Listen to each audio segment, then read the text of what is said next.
Hello everyone, स्वागत है आप सभी का ऑनलाइन स्टडी में। तो जैसा कि आपको पता ही है कि केमिस्ट्री का क्विक रिवीजन चल रहा था और इससे पहले मैंने आप लोगों को 2 सेट इसका ऑलरेडी प्रोवाइड करा दिया। अगर आपने नहीं देखा है तो कोई बात नहीं, प्लेलिस्ट बना हुआ है, वहाँ पे जाकर के आप बाकी के वीडियोस को देख सकते हैं। इससे पहले मैंने बायोलॉजी और फिजिक्स भी कंप्लीट करा रखा है, तो वो भी आप जाकर के देख सकते हैं। तो चलिए फिर शुरू करते हैं। आज की इस वीडियो में हम अच्छे-अच्छे टॉपिक्स लेकर के आए जो जाके क्वेश्चंस पूछे जाते हैं। तो सबसे पहला ऑक्सीकरण और अवकरण से रिलेटेड है।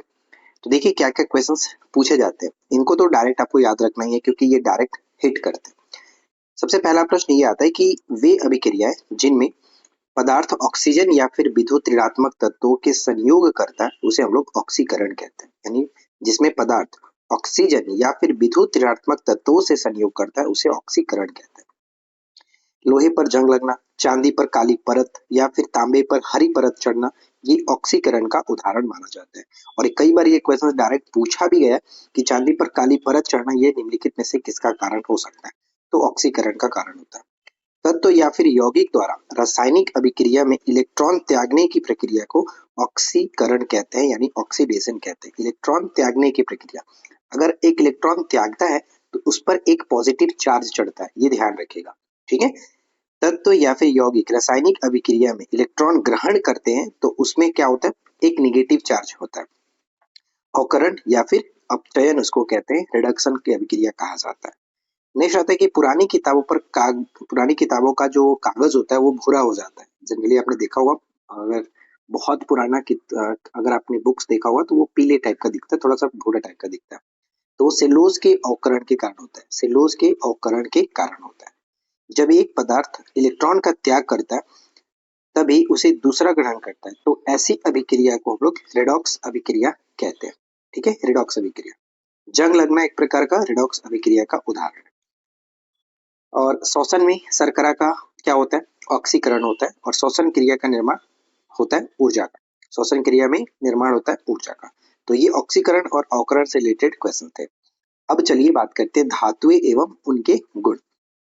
तो इतने सारे क्वेश्चंस जो कि दिए गए हैं इनको देख लेते हैं। धातुएं क्या होती है? ऊष्मा एवं विद्युत के सुचालक होती है। ठीक है। धातुओं का घनत्व एवं गलनांक उच्च होता है। कमरे के ताप पर द्रव अवस्था में, ध्यान दीजिएगा, कमरे के तापक्रम पर द्रव अवस्था में पाया जाने वाला एकमात्र धातु जो है वो पारा है और एकमात्र अधातु ब्रोमीन होता है। ठीक है। क्विक सिल्वर के नाम से किसे जानते हैं? पारा को क्विक सिल्वर कहा जाता है। पारा का निष्कर्षण सीने बार से किया जाता है। इसका जो अयस्क होता है सीने बार से। सबसे हल्की धातु कौन सी है? लिथियम सबसे हल्की धातु। सबसे भारी धातु के रूप में ओस्मियम को जानते हैं। सबसे कठोर धातु हो जाता है प्लेटिनम। सफेद सोना कहा जाता है प्लेटिनम को। सबसे विषैली धातु प्लूटोनियम होता है। धातुओं का निष्कर्षण उसके अयस्क से करते हैं। सर्वाधिक प्रत्यास्थ धातु स्टील होता है। और पृथ्वी की भूमंडल में प्रचुर मात्रा में पाई जाने वाली जो धातु है वो कौन सा है? तो वो आपका हो जाता है एल्यूमिनियम, दूसरा लोहा। ठीक है, यहाँ तक कोई दिक्कत नहीं। इसके बाद नेक्स्ट है कि पृथ्वी पर सबसे कम पाई जाने वाली धातु एस्टेटिन होता है। भूपर पट्टी पर सर्वाधिक मात्रा में पाए जाने वाला तत्व की बात करें तो ऑक्सीजन हो जाएगा, दूसरा सिलिकॉन। ध्यान दीजिएगा, अगर धातु का है तो एल्यूमिनियम सबसे ज्यादा हुआ और अगर तत्व पूछे तो फिर ऑक्सीजन करना होगा। इसमें कई बार कंफ्यूजन हो जाता है और गलत टिक हो जाता है, तो इसको ध्यान में रखना। धातुओं का वह गुण जिससे उन्हें खींचकर तारों में परिवर्तित किया जा सकता है उसे हम लोग तन्यता कहते हैं। ठीक है। धातुओं का वह गुण जिसे पीटकर चादर में परिवर्तित किया जा सकता है उसे आघातवर्ध्यता कहा जाता है। सबसे आघातवर्ध धातु कौन सा है? सोना। आशा की धातु के नाम से किसे जानते हैं?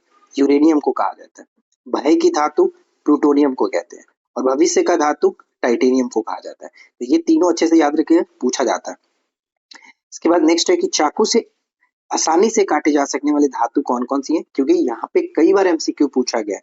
तो सोडियम तो सबसे ज्यादा आता ही है, ऑप्शन में सोडियम रहेगा।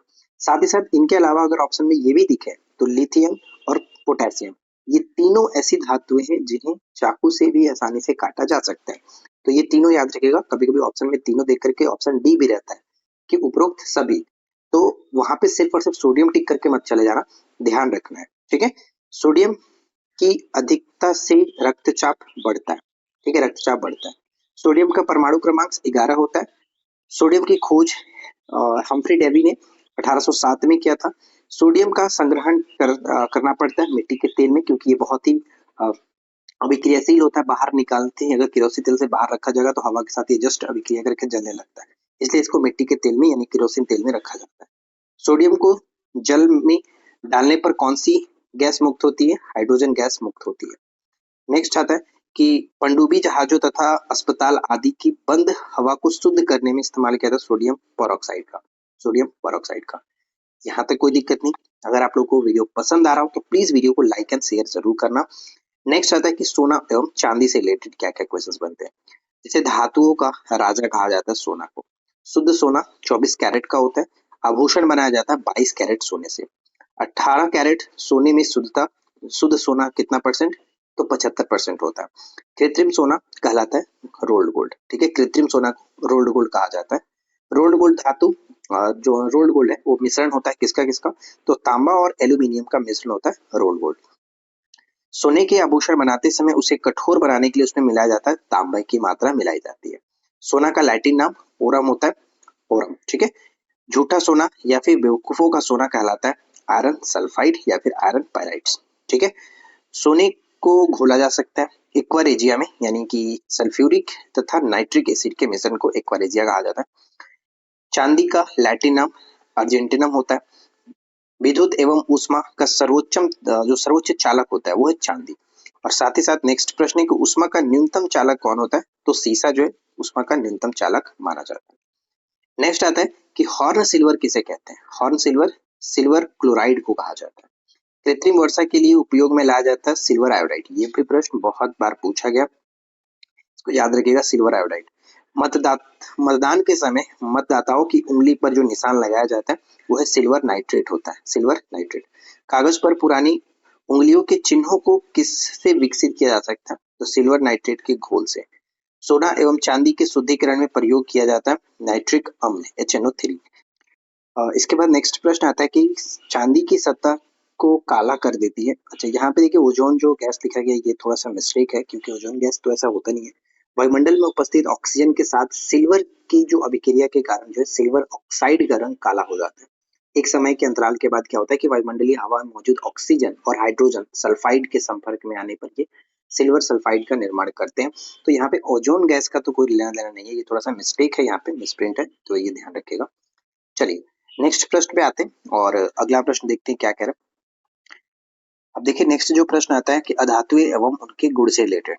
तो पहला पॉइंट हमारा यहाँ पे ये दिया गया, अधातुएं होती हैं विद्युत एवं ऊष्मा के कुचालक।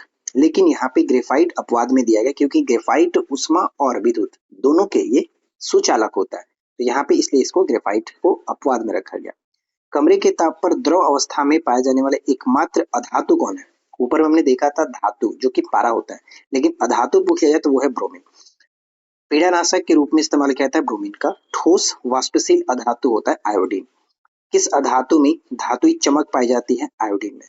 सबसे भारी गैसीय अधातु तत्व कौन सा है? रेडॉन। वायुमंडल में नाइट्रोजन की प्रतिशतता 78%। देखिए नेक्स्ट जो प्रश्न आता है कि वायुमंडल गर्म होता है संवहन विधि द्वारा। ये पॉइंट यहाँ पे मिस्टेक है, थोड़ा सा मिसप्रिंट इस बुक में किया गया। हम जानते हैं कि वायुमंडल हमारा जो है वो मुख्य रूप से जो तरंग होता है स्थलीय, कह सकते हैं स्थलीय जो विकिरण, खास करके आप विकिरण तरंग मान के हो, तो विकिरण तरंग और ग्रीन हाउस पर जो गैसेज है उनके कारण गर्म होता है, ना कि हम यहाँ पे संवहन विधि कह सकते हैं। ये पॉइंट गलत है, यहाँ पे संवहन विधि यहाँ पे नहीं होना चाहिए। नेक्स्ट आता है विकिरण, याद रखो, ठीक है, विकिरण। नेक्स्ट है कि नाइट्रोजन स्थिरीकरण में भाग लेता है राइजोबियम। ये जानते हैं राइजोबियम पाया जाता है दलहनी पौधों की जड़ों में, राइजोबियम देखने को मिलता है। इसके बाद नेक्स्ट है कि कृत्रिम गर्भधान के लिए बैल एवं साढ़ के वीर्य को रखा जाता है द्रव नाइट्रोजन में। अमोनिया नाइट्रोजन का यौगिक होता है। अमोनिया का निर्माण हैबर विधि के द्वारा करते हैं, ये सही है। रेफ्रिजरेटर में जल को ठंडा करने के लिए प्रयोग किया जाता है अमोनियम गैस का। अमोनिया गैस बिल्कुल सही है कि रेफ्रिजरेटर में, फ्रिज में अमोनिया गैस होता है। श्वेत एवं या फिर पीला फास्फोरस, श्वेत या पीला फास्फोरस को स्वतः जलने से बचाने के लिए इसे जल में डुबा करके रखा जाता है, लेकिन सोडियम को केरोसिन तेल में रखा जाता है। दिया सलाई में लाल फास्फोरस का इस्तेमाल करते हैं। युद्ध के समय धुएं का पर्दा बनाने के लिए किसका प्रयोग किया था? तो फॉस्फीन का। फॉस्फीन एक प्रकार का जहरीली गैस होती है गाइस, तो ये थोड़ा सा ध्यान में रखना है हमें। नेक्स्ट है कि चूहा के विष में विष के रूप में इस्तेमाल किया था जिंक फॉस्फाइड का। ठीक है, जिंक फॉस्फाइड का।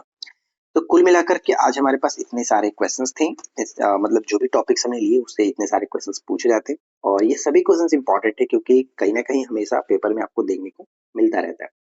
तो वीडियो आप लोगों को कैसे लगी वो आप जरूर कमेंट करके बताना। वीडियो पसंद आया हो तो लाइक एंड शेयर करिएगा।